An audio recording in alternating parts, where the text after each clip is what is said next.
hazırlıyoruz arkadaşlar. Maydanozum var, 2 bağ, nane, karabiber, kimyon, tuzum var, baharat. Burada da patatesimiz var. Patateslerimi haşladım. 4 tane patatesim vardı. Haşladım, soydum, doğradım. Burada 2 adet soğanım var. Onları da doğradım. Şimdi kavurmaya geçiyorum. Soğanımı, yağımı tavaya aldım. Soğanlarımı kavurdum. Şimdi baharatlarını ekliyorum. Arkadaşlar bir kaşık da domates salçam var. Onu söylemeyi unuttum. Ekledim harcın içine bunu. Karıştıracağım güzelce.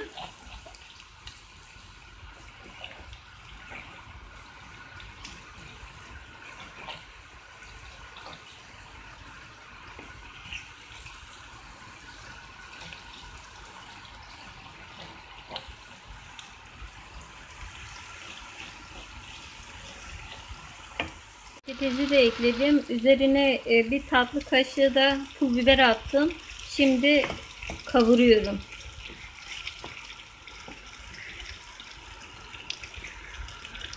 Harcımı güzelce karıştırdım.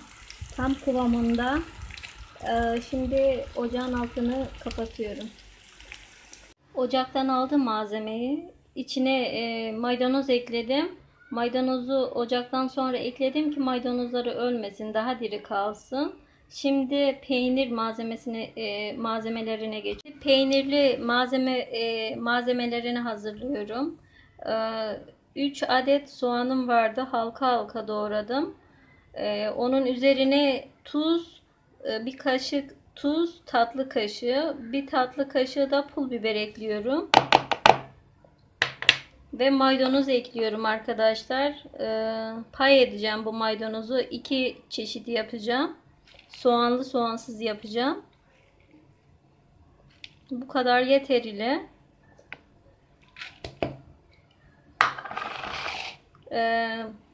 Soğan ve maydanoz. Sadece maydanoz. Şimdi peynir ekleyeceğim ben.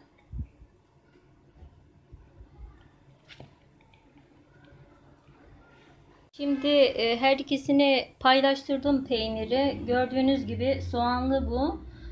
Burası da soğansız, maydanoz, sade peynir. Üzerine biraz yağ damlatıyorum arkadaşlar. Diğerinin üzerine de yağ damlatacağım. Ve karıştırıyorum. Sıkmamın iç harcını hazırladım arkadaşlar. Gördüğünüz gibi peynir maydanozlu. İçine soğan eklemedim. Zaten peynirin tuzu var diye. Ve soğanlı. Soğanın içine çok az tuz attım. Pul biber attım. Karıştırdım güzelce. Burada da peynirli iç harcımız var. Şu anda hamura geçiyorum.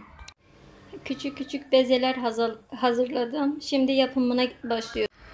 Arkadaşlar yapımına başladım. Büyük bir tava tercih ettim. Yanmaz bir tava.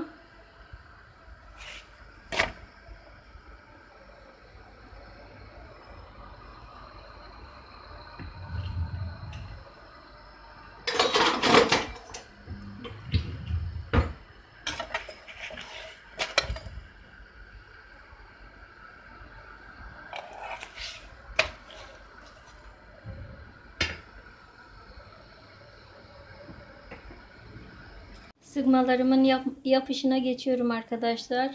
Peynirli maydanozlu, soğanlı, peynirli maydanozlu, patatesli.